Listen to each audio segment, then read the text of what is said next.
오늘 우리에게 주신 하나님의 말씀은 로마서 8장 14절에서 17절과 35절에서 39절 말씀입니다. 무릇 하나님의 영으로 인도함을 받는 사람은 곧 하나님의 아들이라. 너희는 다시 무서워하는 종의 영을 받지 아니하고 양자의 영을 받았으므로 우리가 아빠 아버지라고 부르짖느니라. 성령이 친히 우리의 영과 더불어 우리가 하나님의 자녀인 것을 증언하시나니 자녀이면 또한 상속자 곧 하나님의 상속자요 그리스도와 함께한 상속자니 우리가 그와 함께 영광을 받기 위하여 고난도 함께 받아야 할 것이니라. 누가 우리를 그리스도의 사랑에서 끊으리요?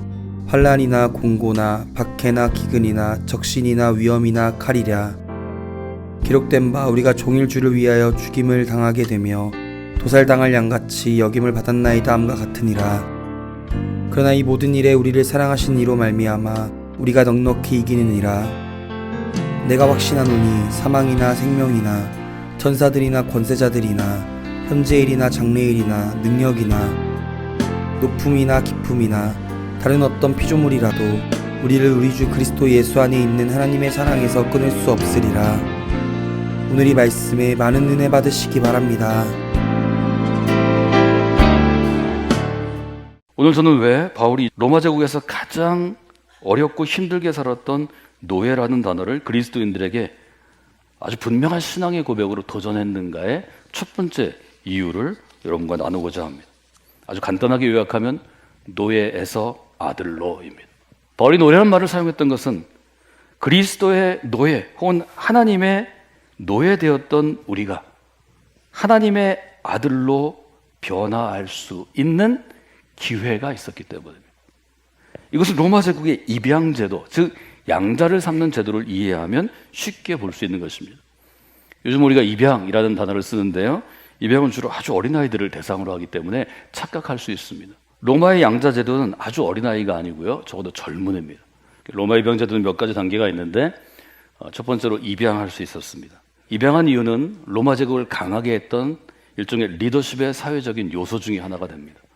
그들은 일종의 탁월한 사람들이 모인 원로원 제도를 활용했지만 한 가정이 그 당시에 일찍 병에 걸려 죽기도 하고 전쟁 때문에 아주 기대했던 아들이 죽기도 했기 때문에 그랬을 경우에는 아들 대신에 내 재산과 내 리더십과 내 지위와 명성을 물려받아서 더 좋은 가문을 만들 수 있는 누군가를 선택했던 필요가 있었던 것 같습니다.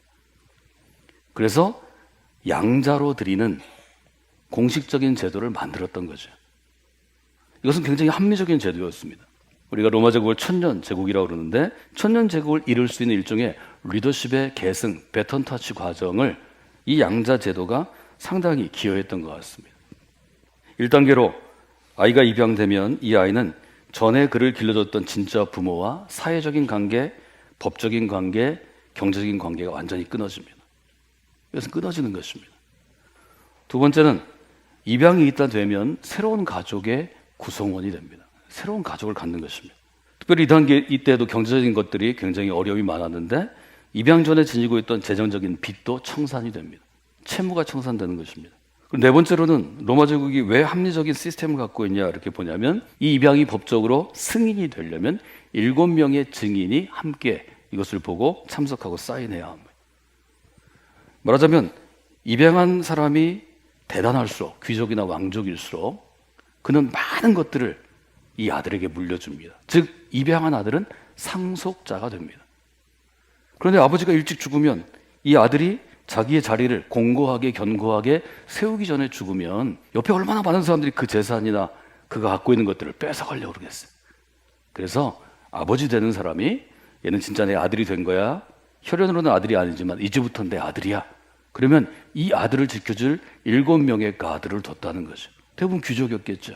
왕족이었겠죠. 영향력 있는 리더였겠죠. 그래서 입양한 아들이 자기의 온전한 지위와 재산과 권위를 다 물려받을 때까지 옆에 보호막을 쳐줬다는 거죠. 이 제도는 굉장히 중요한 제도였습니다. 바울은 이것을 너무 잘 알았기 때문에 그리스도인을 이해할 때 그리스도인은 죄의 노예죠. 하나님을 알기 전에는 하나님이 그를 구원하기 전에는 죄의 노예이고 유대인은 율법의 노예입니다. 그래서 노예라는 단어를 쓰고 그러나 하나님이 이 노예를 하나님의 사람으로 선택하시고 그리스도의 십자가 보혈의 값을 대가를 치르시면 속량하면 그럼 그때는 이 노예는 노예가 아니라 뭐가 된다고 본 거죠? 아들이 된다고 선언하는 것입니다. 사실 이것은 선언입니다. 오늘은 그렇게 고백하실 수 있습니다. 저는 노예에서 아들로 인정되었습니다. 이것이 칭의의 교리입니다. 우리가 교리에 이름을 붙인 것은 나중에 교회의 역사이고요. 바울은 뭘 생각했을까요?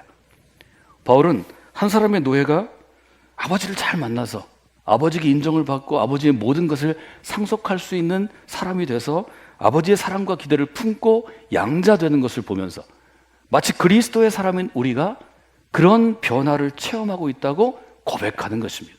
이것은 우리에게는 낯설지 모르지만 로마 제국 시대에 노예로 살아갔던 사람에게는 이것은 가장 큰 소식이었습니다. 가장 큰 선물이었고 가장 기쁜 소식이었습니다. 그래서 우리는 이것을 기쁜 소식, 유앙겔리온, 굿뉴스, 복음이라고 부르는 것입니다. 우리가 노예로 살아보기 전에는 노예였다가 그 집에 정말 귀족의 아들이 어릴 때부터 살아온 것을 본 노예에게는 노예인 내가 아들 된다는 것은 엄청난 선물입니다. 이것은 이 땅에서 이룰 수 없는 꿈입니다. 이것은 기적입니다. 그런데 하나님께서 내가 하나님의 사람으로 그리스도인이 되면 지금은 노예이지만 하나님 나라의 왕이신 하나님께서 나를 아들로 삼아 주신다는 것입니다.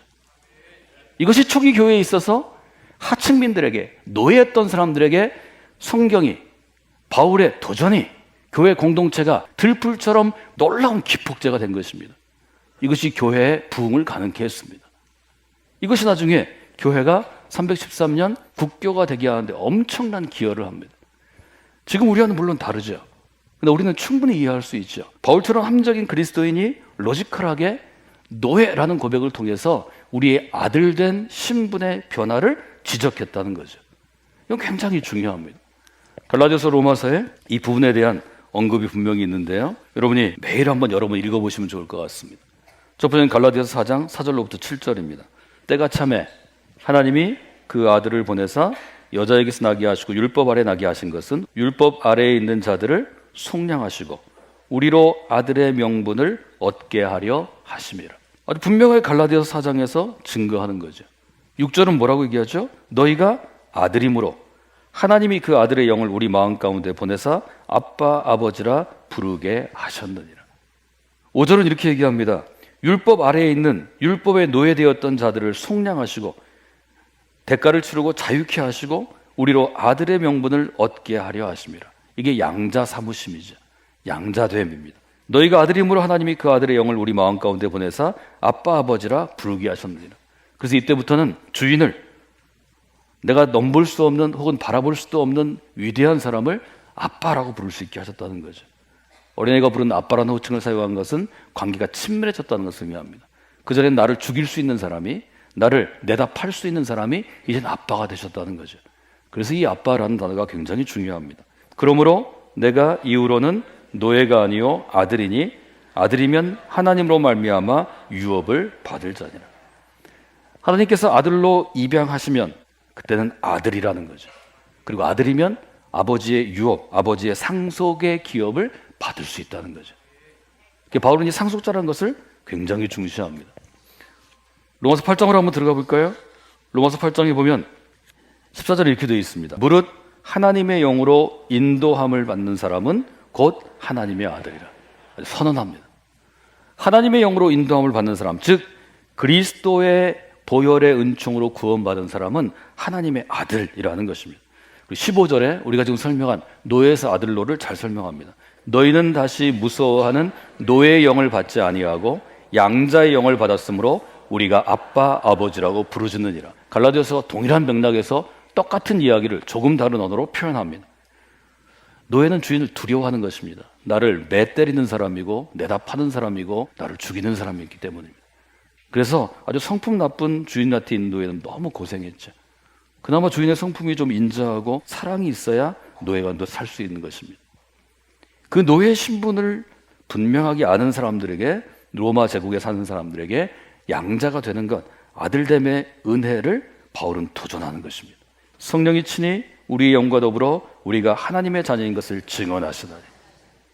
하나님의 자녀를 증언하신다는 것입니다. 자녀이면 또한 상속자 곧 하나님의 상속자요 그리스도와 함께한 상속자니 우리가 그와 함께 영광을 받기 위하여 고난도 함께 받아야 할 것이라. 성령께서 우리가 하나님의 자녀인 것을 증언한다는 것입니다.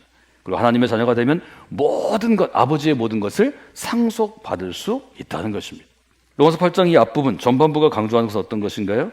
우리가 이전에는 죄의 노예 혹은 유대인은 율법의 노예였지만 지금부터는 하나님이 우리를 아들로 인정함으로, 입양해 주심으로, 양자로 삼으심으로 하나님의 아들, 하나님의 딸이 된 것입니다. 두 번째는 어떤 것인가 하면 하나님께서 우리를 아들 삼아 주셔서 입양하심으로 우리는 특별한 권리를 갖게 되었는데 그 권리는 아버지와 친밀한 관계를 갖는 것입니다. 아빠, 아버지라고 부를 수 있게 된 것입니다. 이 점을 아주 분명하게 여러분들이 기억하시면 좋겠습니다. 바울이 얘기한 이 로마 제국의 양자 삼는 입양의 제도에서 제일 중요한 것은 새로 아버지가 이 사람을, 노예를 아들로 인정하면 관계가 영원하다는 것입니다. 주인과 노예의 관계에서는 아무리 노예를 사랑해도 주인의 마음에 들지 않으면 노예를 내다 팔 수 있습니다. 노예를 어렵게 할 수 있습니다. 그런데 아버지가 되면 아버지의 역할을 하는 것이 로마의 아버지였다는 거죠. 그리고 그 관계는 아들 삼은 그 순간부터 영원까지 이어진다는 거죠. 바울은 여기를 통해서 그리스도인이 한번 구원을 받으면 이유는 영원한 것입니다 라는 구원의 교리를 아주 분명하게 설명하고 있습니다. 한번 구원을 받으면 그게 영원하기 때문에, 한번 하나님의 아들이 되면 그것이 영원하기 때문에 로마서 8장 29절 이하의 위대한 선언이 우리에게 주어진 것입니다. 로마서 8장 35절로 39절 우리가 다 좋아하는 거죠. 우리가 아들됨이 왜 중요합니까? 35절 이렇게 되어 있죠. 초기 그리스도의 사람들에게, 믿음을 가진 사람들에게 어려웠던 것은 환난이었습니다. 곤고함이었습니다. 박해와 핍박을 받는 것입니다. 배고파서 굶어 죽는 것입니다. 적신의 위험을 당하는 것입니다. 칼의 위협을 당하는 것입니다. 바울은 선언합니다. 우리가 일단 하나님의 아들이 되면, 그리스도인이 되면 이 세상의 어떤 것도 우리를 그 사랑에서 끊을 수 없습니다. 이것이 초기 교회, 특별히 박해와 핍박 가운데 있던 그리스도인들에게 엄청난 힘이 되었습니다. 지금 내가 핍박을 당해서 좀 어려움을 당해도 나 죽을 수 있지만 이것은 그리스도의 사랑에서 하나님의 아들에서 끊어지는 게 아니야. 이것은 영원한 거예요. 이것이 그들에게 소망이 되었습니다. 38절 이렇게 되어 있죠. 내가 확신하노니 사망이나 생명이나 천사들이나 권세자들이나 현재일이나 장래일이나 능력이나, 39절 높음이나 깊음이나 다른 어떤 피조물이라도, 그 다음 읽어볼까요? 우리를 우리 주 그리스도 예수 안에 있는 하나님의 사랑에서 끊을 수 없느니라. 오늘 슬레이브하고 아들의 차이점을 한번 보실까요? 노예는 주인에게 소유가 된 존재입니다. 아들은 주인이 아니라 아버지의 소유가 된 존재입니다. 완전한 신분의 변화가 있습니다. 노예는 원하든 원치 않든 주인을 떠날 수 없죠. 이것은 노예이기 때문입니다. 아들은 사랑 때문에 아버지를 떠날 수 없는 것입니다. 관계가 좀 나빠져도 아들은 아버지를 버리지 않는 것입니다. 아버지도 아들을 버리지 않는 것입니다. 노예는 주인 이런 성과에 따라서 보상할 책임이 없습니다. 그래서 노예는 아무것도 갖고 가지 못합니다. 아들은 아버지의 모든 것을 가져갑니다. 여러분이 그리스도의 서번트가 되면, 그리스도의 종이 되면 아마 여러분이 원하는 만큼 주님이 주실 거라고 저는 생각합니다. 그것으로 끝입니다. 그러나 우리가 하나님의 아들이 되면 하나님은 하나님 나라의 모든 것을 아들에게 주시는 것입니다. 하나님의 딸이 되면 아버지의 모든 것이 딸에게 상속으로 주어지는 것입니다. 성경은 이것을 복이라고 표현합니다. 여러분, 이 땅에 살아가면서 내가 원하는 때에 내가 원하는 방식으로 내가 원하는 규모만큼 살으면 여러분의 그릇 크기만큼 사는 것입니다.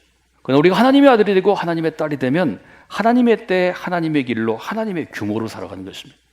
어떻게 우리가 신앙생활을 하는 것이 더 지혜로운 신앙생활입니까? 하나님께서 우리에게 원하시는 이 성경 그대로, 성경의 날 것 그대로를 받아들이려고 노력하시면 완전한 하나님만큼 우리가 살지 못해도 내 사이즈는 충분히 뛰어넘어, 한계를 뛰어넘어 사실 수 있습니다.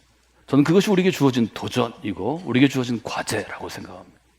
여러분이 믿음 가운데 그렇게 살아가시는 분이 되시기를 주님의 이름으로 부탁을 드립니다. 우리의 믿음의 고백, 우리의 미래를 바꾼 고백은 우리는 그리스도입니다 하는 고백입니다.